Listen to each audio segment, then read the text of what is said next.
Good morning.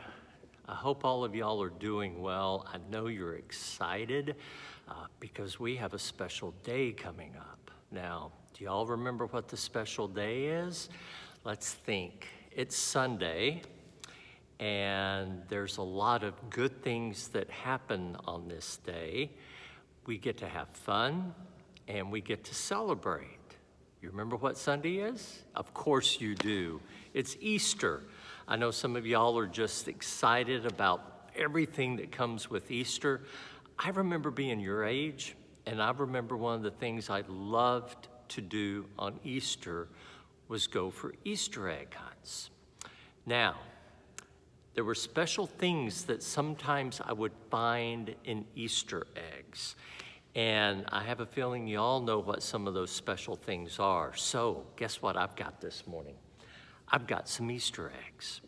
Now, I wonder what's in this egg. I hear something. It's shaking. Y'all want to take a guess what's in the egg? Okay, you want me to open it? Guess what it is? It's not only one piece of candy, but it's two pieces of candy. Yeah, I've got a little Twix and I've got a little Snickers. So I love getting candy in my eggs. And the more eggs sometimes I would find, the more candy I would have and the happier kind of kid I would be. But there's some other eggs too.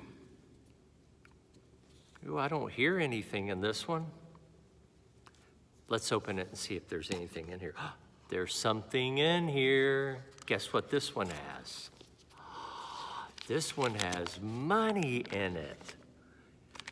I remember getting eggs sometimes with money in them. I thought, oh, wow, how much fun. That's a special, special thing. A lot of times when I would open an egg, there would be change like pennies or nickels or dimes or quarters. But man, a dollar bill, that's pretty special. Okay, shaking this one.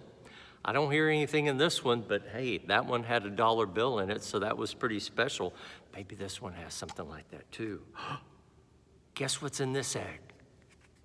Nothing. Now, why would an empty Easter egg be special? Well, let's go back to what Easter is really all about. Remember, it was on the morning that we remember as Easter that Jesus' friends went to the tomb because Jesus had died on Friday. And they were sad, and they went to remember Jesus. And when they went to the tomb, they found that the stone that had closed the tomb up had been rolled away. And they looked inside the tomb, and guess what they found?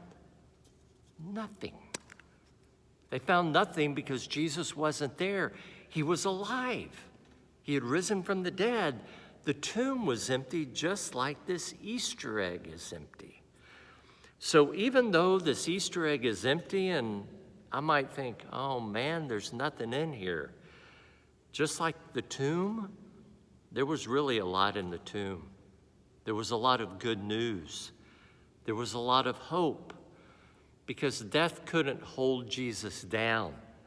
Jesus rose to new life, and God offers us that new life. And so an empty Easter egg is a good reminder of that. I hope you'll remember that this weekend, because I have a feeling some of y'all are going to be hunting Easter eggs, and maybe you'll get an Easter egg with a little money in it. Maybe you'll get an Easter egg with some candy in it. Or maybe you'll just find an empty egg. But remember, emptiness can be a good thing because it reminds us of good news of a great joy that comes to us at Easter. So celebrate with me an empty tomb, that Christ is risen from the dead, and may we celebrate that today and every day. Pray with me. God, we give you thanks for Jesus. We give you thanks for life that was given to him and life that is given to us. God, may we celebrate that with everything that we have on Easter morning, and let us celebrate that every day of our life. In Jesus' name, we all pray. Amen. God bless y'all. Have a great Easter.